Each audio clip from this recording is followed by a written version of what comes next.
కేంద్రీకృతమై ఉన్న మైండ్ చాలా ప్రమాదకరం. మీరు ఒక ఆలోచనను బలోపేతం చేస్తే ఒక్కసారిగా ఆ ఆలోచనకు గొప్ప శక్తి వస్తుంది. కేవలం మీ వైపు చూసి వాళ్ళు మీకు అనారోగ్యం కలిగించేలా చేయాలి. మా దగ్గర సరళమైన పద్ధతులు ఉన్నాయి. అది ఒక గొప్ప సంభావ్యత.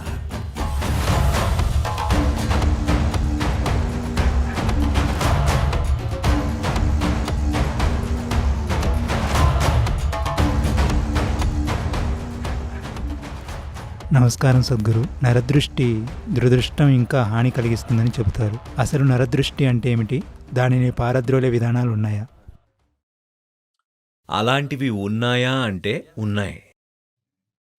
విషయాల్ని ప్రభావితం చేయగలిగే వాళ్ళు ఉన్నారు. ఇప్పుడు నేను ఈ నీటిని తీసుకుని 1 నిమిషం పాటు దానివైపు చూశానంటే నీటి పరమాణు నిర్మాణం మారుతుందని వాళ్ళ మనం నిరూపించగలం. అదే నేనిప్పుడు మిమ్మల్ని ఇలా చూస్తే మీ లోపల ఉన్న నీటి పరమాణు నిర్మాణం ఎందుకు మారదు చెప్పండి? మారుతుంది. అది మనకు సానుకూలంగా అయినా ఉండొచ్చు, లేదా ప్రతికూలంగా అయినా ఉండొచ్చు. రెండూ సాధ్యమే. కేంద్రీకృతమై ఉన్న మైండ్ చాలా ప్రమాదకరం.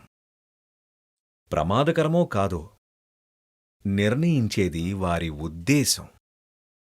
మీరు ఆలోచనని బలోపేతం చేయగలిగితే ఆలోచనల్ని, ఆ ఆలోచనకు చాలా శక్తి వస్తుంది. కోపంగా ఉన్న మైండ్, కామంతో ఉన్న మైండ్, ప్రేమతో కూడిన మైండ్, ఇవన్నీ చాలా శక్తివంతమైనవి. అందుకు కారణం కోపం లేదా ప్రేమ కాదు, అది వాళ్ళ మైండ్ కేంద్రీకృతమై ఉండడం వల్ల. ఏదైనా కేంద్రీకృతమై ఉంటే వెంటనే అదెంతో శక్తివంతమవుతుంది. మీరు ఇలా అంటే అది ఎవ్వరికీ హాని చేయదు. అదే ఇలా అంటే దానివల్ల నొప్పి కలుగుతుంది, అవునా? ఎందుకంటే అది కేంద్రీకృతమై ఉంది కాబట్టి. అదే శక్తి కేంద్రీకృతమై ఉన్నట్లయితే ఒక్కసారిగా దాని ప్రభావం చాలా ఎక్కువగా ఉంటుంది. కాబట్టి ఏకాగ్ర దృష్టి పూర్తి ఎరుక వల్ల గాని, సాధన వల్ల గాని, కోపం వల్ల గాని రావచ్చు.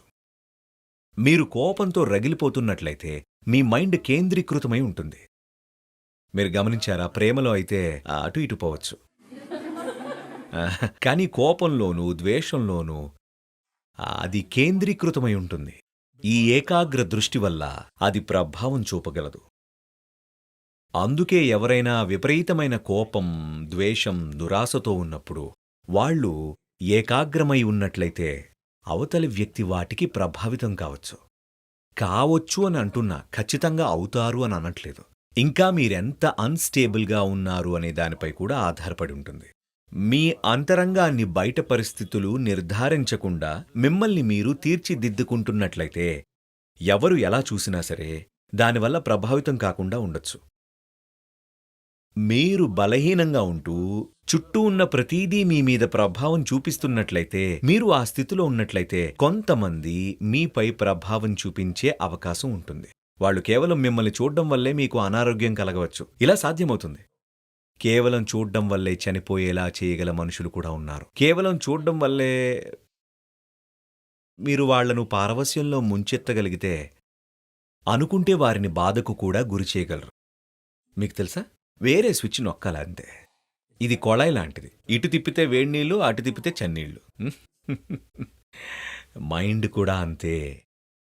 దాన్ని ఎంతో అద్భుతంగా ఉపయోగించుకోవచ్చు. అదొక గొప్ప సంభావ్యత. కానీ ప్రజలు దాన్ని ఇంకొకలాగా వాడుకుంటున్నారు. ఏవైతే మన జీవితాన్ని మెరుగుపరుస్తాయో, రక్షిస్తాయో, ఇంకా అందంగా తీర్చిదిద్దగలవో అవే విషయాల్ని మన జీవితాన్ని నాశనం చేసుకునేందుకు వాడుకునే అవకాశం కూడా ఉంది, అవునా? ప్రతిరోజు ఇలా జరుగుతూనే ఉంది. ఉదాహరణకు టెక్నాలజీ. దాన్ని ఎలా అయినా వాడుకోవచ్చు. ఈ మనశ్శరీరాలను కూడా అదే విధంగా వాడుకోవచ్చు. అందుకే భారతదేశంలో స్త్రీలు పెద్ద బొట్టు పెట్టుకునేవారు.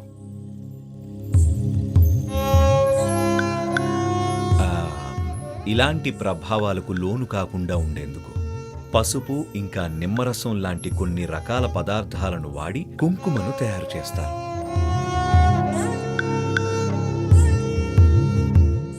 ప్రత్యేకించి ఎవరైనా చాలా అందంగా ఉన్నట్లయితే ఇంకా పెద్ద బొట్టు పెట్టుకుంటారు వాళ్ళు. సహజంగానే అటువంటి బాహ్య సౌందర్యమున్న వారి మీద అందరి కళ్ళు పడతాయి కదా, గమనించండి మీరే.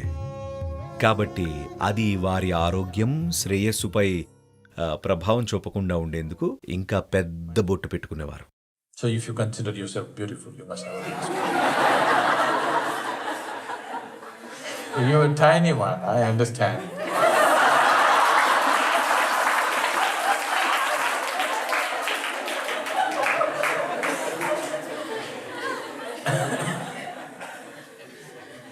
సరే,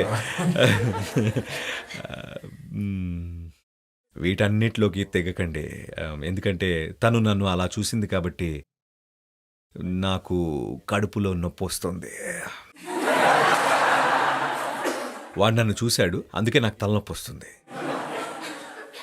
ఇలాంటి వాటిలో మాత్రం పడకండి. ఇలాంటి వాటికి సులభమైన పరిష్కారాలు ఉన్నాయి. అగ్నితో శుద్ధం చేస్తాం.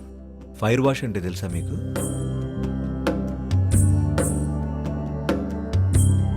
దాన్ని క్లేశనాశన క్రియ అంటారు. మీ చుట్టూ పోగైన క్లేశాలను శుద్ధి చేయడం అన్నమాట. ఎందుకంటే మీ శరీరం అన్నది ఇక్కడితో ఆగిపోవడం లేదు, ఇంకా వ్యాపించి ఉంటుంది. మీరిది గమనించారా? అంటే పురుషుల కంటే స్త్రీలే దీని పట్ల ఎక్కువ సున్నితత్వం కలిగి ఉండొచ్చు. ఎవరో వచ్చి మిమ్మల్ని తాకాల్సిన పని లేదు, వారు కొంచెం దగ్గరగా వస్తే చాలు. ఇదేదో మానసికమైనది కాదు, అది వేరే విషయం. మానసికమైనవి, భావోద్వేగపరమైనవి ఉంటూనే ఉంటాయి. అవి పక్కన పెడితే ఎవరైనా మీకు చాలా దగ్గరగా వస్తే మీకు అర్థమైపోతుంది, మీకు కొంచెం దూరం జరగాలనిపిస్తుంది. వాళ్ళింకా మిమ్మల్ని ముట్టుకోలేదు, దగ్గరగా వచ్చారంతే, జస్ట్ అలా వచ్చారంతే. అదే కొంత ఇబ్బందిని కలిగిస్తుంది మీకు, అవునా? ఎందుకంటే శరీరం ఇక్కడితోనే అయిపోవడం లేదు, మరికొంచెం పొడిగింపుగా శక్తి శరీరం ఉంటుంది. ఎంత పొడిగింపు అన్నది మీ ప్రాణశక్తులు ఎంత ఉత్తేజంగా ఉన్నాయి అన్న దాన్ని బట్టి ఉంటుంది. మీ ప్రాణశక్తులు చాలా ఉత్తేజంగా ఉంటే మీరు ఈ హాల్ అంతటినీ వాటితో నింపేయచ్చు, లేదంటే కనీసం కొంచెమైనా ఉంటుంది. చాలా మందికి ఇది శరీరానికి వెలుపల 3 నుండి 9 అంగుళాల వరకు వ్యాపించి ఉంటుంది. ఎలా అయితే మీరు మీ శరీరం మీద పోగైన దుమ్ము ధూళిని శుభ్రపరుచుకుంటారో అదేవిధంగా మీ శక్తి వ్యవస్థ మీద కూడా కొన్ని ఇతర రకాల పదార్థాలు పోగై ఉంటాయి. మీరు వీటిని నీటితో శుభ్రపరుచుకోవచ్చు, కొన్ని క్లేశాలు దానివల్ల పోతాయి. అదేవిధంగా అగ్నితో చేసే శుద్ధి కూడా ఉంది. దీన్ని దిష్టి తీయడం అంటారు. మరిది ఇతరుల దృష్టి సోకడం వల్ల అలా జరుగుతుందా లేదా అనేది ప్రశ్నార్థకం. కానీ మీ చుట్టూ ఉన్న జీవితం మీ శక్తి శరీరం మీద ఖచ్చితంగా ప్రభావం చూపిస్తుంది. మీరేదైనా ఆధ్యాత్మిక సాధన చేస్తున్నట్లయితే, అంటే ఏదైనా క్రియ లేదా ధ్యాన ప్రక్రియ చేస్తున్నట్లయితే ఇవన్నీ మీకు అవసరం లేదు. ఎందుకంటే మిమ్మల్ని మీరు లోపల నుంచే ఎలా శుద్ధి చేసుకోవాలో మీకు తెలుసు.